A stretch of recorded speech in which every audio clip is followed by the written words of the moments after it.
Mimi naitwa Profesa Isaya Jairo, ni mkuu wa chuo cha kodi ambacho ni sehemu ya mamlaka ya mapato Tanzania. Leo tunayo furaha hapa chuoni kwetu kusherehekea siku ya kimataifa ya forodha ulimwenguni.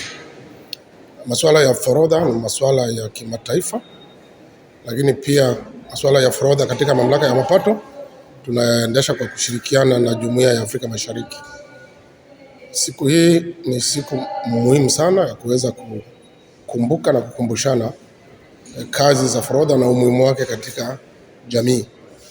Ndio maana theme au kauli mbiu ya siku ya leo inasema Customs Protecting Society Through Vigilance and Commitment, kwamba pamoja na mambo mengine, lakini jambo kubwa la forodha ni kuweza kulinda usalama na afya za jamii za nchi husika.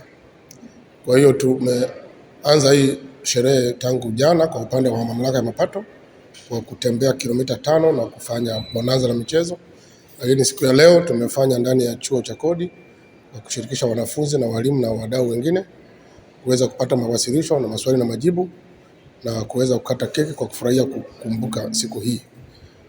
Sherehe hizi bado zinaendelea kwa upande wa idara ya forodha na mamlaka ya mapato, lakini kwa upande wa chuo cha kodi tumehitimisha kwa shughuli za leo za kitaaluma za mawasilisho na maswali, na tutaendelea kuweza kuishi kauli mbiu ambayo imetolewa leo kwa mwaka mzima mpaka pale Umoja wa Customs wa kimataifa utakapotoa kauli mbiu nyingine hapo mwaka kesho tarehe 26 mwezi wa kwanza mwaka 2027, wakati tukisherehekea sherehe hizi kwa mwaka mwingine. Naitwa Mbogo Kerenge, ni afisa wa forodha mkuu katika kusherehekea na mkufunzi wa chuo cha kodi.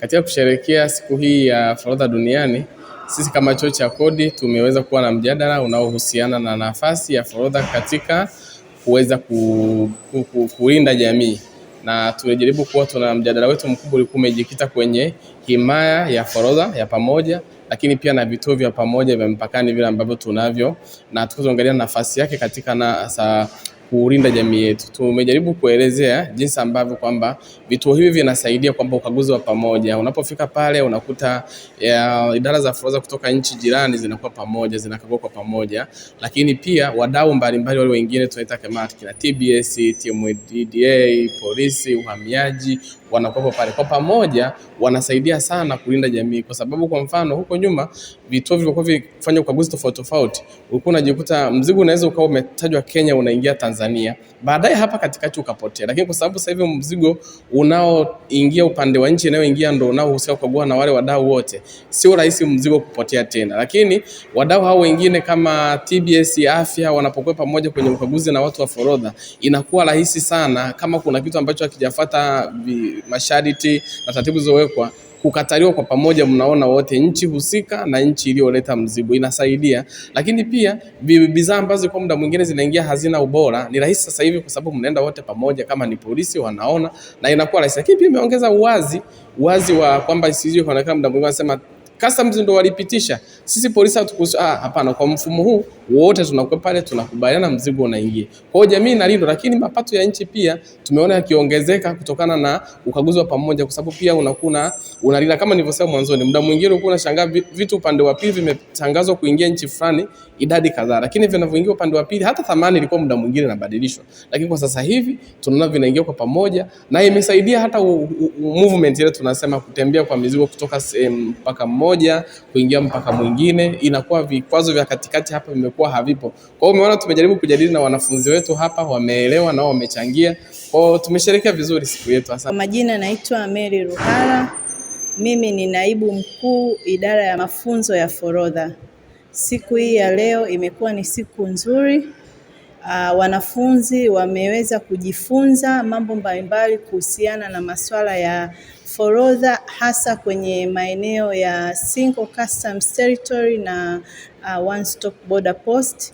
Elimu hii walioipata itawasaidia kwenye maisha yao, hasa kwenye kazi za customs, na huko watakapokuwa kwenye jamii watakuwa ni mfano bora wa watu ambao wanauelewa kwenye mambo ya forodha na tunategemea elimu hii itawafanya kuwa wazalendo hodari katika ukusanyaji wa mapato ya serikali. Na pia tunategemea ujuzi huu walioupata itasaidia kwa wale wanafunzi ambao watakuwa wamemaliza na kujitegemea. Elimu hii itawasaidia katika kujipambanua kwenye maeneo ya forodha, hasa kwenye eneo la ujasiriamali, na namna ambavyo wanaweza wakawasaidia walipa kodi wengine kupata uelewa zaidi kwenye mambo ya forodha.